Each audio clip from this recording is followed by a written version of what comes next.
जय माताजी friends, welcome back to वाघेलास खाना खजाना। આજે આપણે બનાવીશું ઈદડા કરતાં પણ વધારે પોચારું જેવા સોફ્ટ મગની દાળના ઢોકળા। ઈદડા કરતાં પણ વધારે સ્વાદિષ્ટ અને બનાવવામાં ખૂબ જ સરળ છે। તમે ક્યારેય મગની દાળના ઢોકળા ન બનાવ્યા હોય તો એકવાર જરૂરથી ટ્રાય કરજો।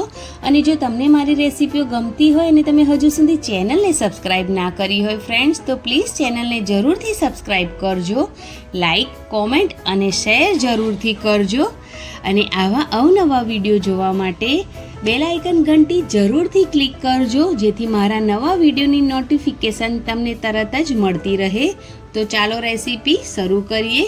તો સૌથી પહેલાં મેં અહીંયા 1 વાટકી ભરીને મગની છોડા વગરની દાળ લીધી છે। તેની સાથે અડધી વાટકીથી પણ ઓછા તેની અંદર ચોખા એડ કર્યા છે। ચોખાનું પ્રમાણ અહીંયા સૌથી ઓછું રાખવાનું છે, 1/4 વાટકી જેટલું ચોખાનું માપ રાખવાનું છે। અને 1 વાટકી ભરીને અહીંયા મેં મગની દાળ લીધી છે। હવે બંનેને 2 થી 3 પાણીથી ચોખા અને દાળને એકદમ સારી રીતે ધોઈ અને સાફ કરી લેવાના છે, જેથી તેની ગંદકી નીકળી જાય। હવે તેમાં પાણી એડ કરીને તેને 5 થી 6 કલાક માટે અથવા તો આખી રાત માટે તેને પલાળીને સાઈડ પર મૂકવાના છે। તો અહીંયા મેં આખી રાત માટે ચોખા અને દાળને પલાળી લીધા હતા। તો ચોખા અને દાળ એકદમ સારી રીતે પલળી ગયા છે। અને તમે તેનો દાણો આવી રીતે ક્રેક કરો તો આરામથી તૂટી જાય છે।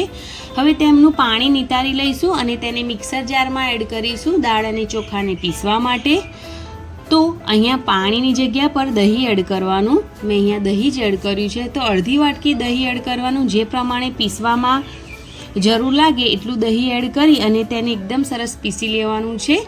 અહીંયા થોડું પીસાઈ ગયું છે અને મેં અહીંયા હળદર એડ કરી છે, ચપટી અને હળદર એડ કરી તેને આ રીતે પીસી લીધું હતું। બહુ પાણી અથવા તો દહીં એડ નહીં કરવાનું, બસ આ જ રીતનું તેને પીસવાનું છે। તમે હાથની મદદથી જુઓ તો એકદમ સ્મૂધ નથી પીસાયું, આપણે તેને થોડું અધકચરું પીસ્યું છે, જેનાથી આપણા જે ઢોકળા છે ખૂબ જ સરસ બનીને રેડી થાય। હવે બેટરમાં સ્વાદ પ્રમાણે મીઠું એડ કરી દીધું છે અને મીઠાની સાથે જ લીલા મરચાં અને આદુ લસણની પેસ્ટ એડ કરી છે। હવે બેટર સાથે એકદમ સારી રીતે મસાલાને મિક્સ કરી લેવાના છે। હવે તેની અંદર મેં અહીંયા ખાવાનો સોડા એડ કર્યો છે, અડધી ચમચી જેટલો, તેને પણ મિક્સ કરી લેશું। તમે ખાવાના સોડાની જગ્યા પર ઈનો પણ એડ કરી શકો છો। હવે અહીંયા મેં એક થાળી લીધી છે, તેને તેલથી એકદમ સારી રીતે ગ્રીસ કરી લીધી છે। હવે તેની અંદર બેટર એડ કરીશું। તો તમારે પણ આ જ રીતનું બેટર રેડી કરવાનું છે, વધારે મીડિયમ થિકનેસવાળું બેટર બનાવીને રેડી કરવાનું છે। હવે 3 ચમચા જેટલું બેટર મેં અહીંયા થાળીમાં એડ કરી દીધું છે અને તેને એકદમ સારી રીતે ફેલાવી દેવાનું છે। અને મેં સ્ટીમરને પહેલેથી જ 3 થી 4 કપ જેટલું પાણી એડ કરીને ગરમ કરવા માટે મૂકી દીધું છે। હવે થાળી રેડી થઈ ગઈ છે, તો તેની ઉપર થોડું અહીંયા મેં કાશ્મીરી લાલ મરચું ભભરાવી દીધું છે, તમે તીખું લાલ મરચું પણ ભભરાવી શકો છો। તો એકદમ સારી રીતે લાલ મરચું ભભરાવી દીધા પછી આપણે તેને સ્ટીમરમાં મૂકી દેવાનું છે સ્ટીમ થવા માટે। તો 5 થી 7 મિનિટ માટે આપણે તેને સ્ટીમ કરવા માટે મૂકીશું।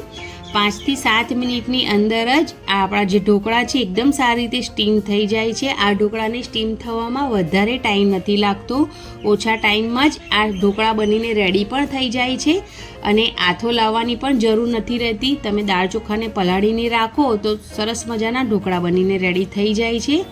તો અહીંયા 7 મિનિટ જેટલો ટાઈમ થઈ ગયો છે અને ઢોકળાને ચેક કરીએ તો ઢોકળા એકદમ સારી રીતે સ્ટીમ પણ થઈ ગયા છે અને સરસ મજાના ફૂલી પણ ગયા છે।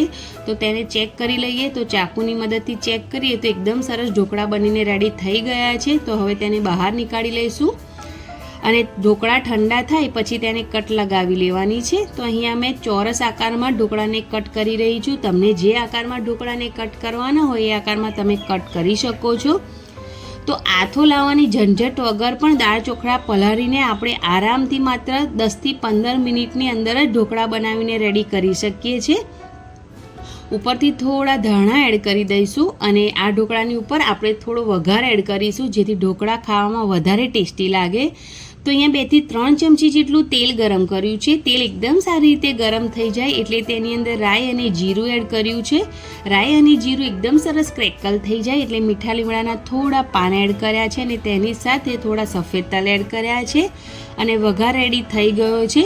તો આ વઘારને આપણે ઢોકળા પર એડ કરવાનો છે. આ ઓપ્શનલ છે, તમે વઘાર એડ કર્યા વગર પણ ઢોકળાને સર્વ કરી શકો છો. પણ જો તમે આ રીતે વઘાર કરીને ઢોકળાને સર્વ કરશો ને તો તેનો ટેસ્ટ ખૂબ જ સરસ એવો આવે છે. બાળકોના લંચ બોક્સમાં પણ તમે આ ઢોકળાને આપી શકો છો, કેમ કે આ ઢોકળા ખૂબ જ સરસ એવા સોફ્ટ બનીને રેડી થાય છે, જાળીદાર પણ બને છે અને ખાવામાં ખૂબ જ સરસ એવી મજા આવે છે. આ ઢોકળા ખાવામાં તમે જોઈ શકો છો કે ખૂબ જ સરસ એવા સોફ્ટ ઢોકળા બનીને રેડી થયા છે. વધારે ઝંઝટ પણ નથી કરવી પડતી અને તમે આ ઢોકળાને લસણની જે ચટણી આવે તેની સાથે પણ ખાઈ શકો છો અથવા તો એમ પણ ખાઈ શકો છો અને ચા સાથે પણ ખાવામાં ખૂબ જ મજા આવે છે.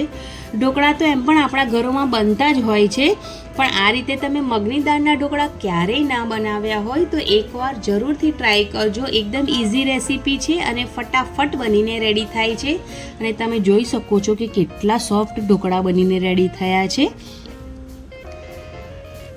વધારે મહેનત પણ નથી કરવી પડી અને એકદમ સોફ્ટ આવા ઢોકળા બનીને રેડી થાય તો ખાવામાં મજા આવી જાય છે. મેં આ ઢોકળા લસણની ચટણી સાથે સર્વ કર્યા છે. તો તમને જો મારી આજની આ રેસીપી ગમી હોય તો પ્લીઝ ફ્રેન્ડ્સ ચેનલને જરૂરથી સબસ્ક્રાઈબ કરજો, એક લાઈક જરૂરથી કરજો અને આ વિડીયોને ફ્રેન્ડ્સ અને ફેમિલી મેમ્બરમાં જરૂરથી શેર કરજો. વિડીયો ટ્રાય કરો તો કોમેન્ટ બોક્સમાં તમારા અનુભવો જરૂરથી શેર કરજો અને તમે મારો વિડીયો ક્યાંથી જુઓ છો એ પણ તમે મને કોમેન્ટ બોક્સમાં જરૂરથી જણાવજો.